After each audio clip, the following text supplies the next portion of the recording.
3、2、1，请投出，好球！谢谢各位现场的长官，麻烦在市长练投的时候，请您先到旁边的椅子上就坐，先稍微休息一会儿。待会儿呢，我们就要来进行我们今天的活动，也就是天母棒球场人工跑题纪念赛的开幕启用仪式。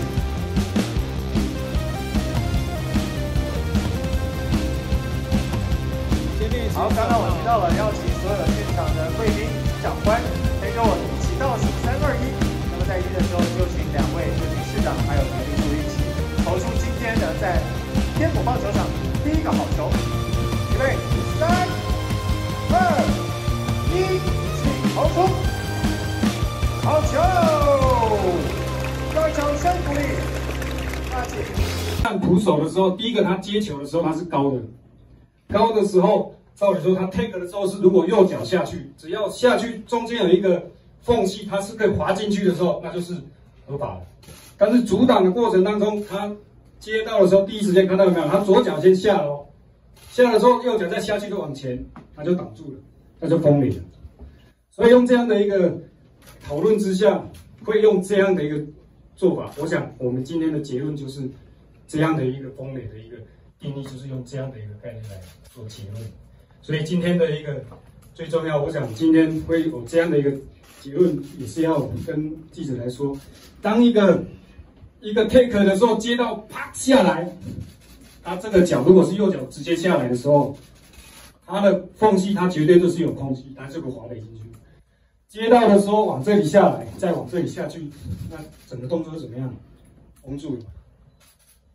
这权位不是不能挑战，不是不能挑战。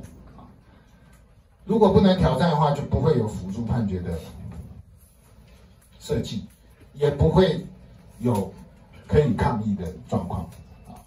但是不管是辅助判决，不管是各种抗议，它一定有一个节制，不会无限制的让你一直挑战下去。因为球队要进行，联盟的公信力也要维持啊。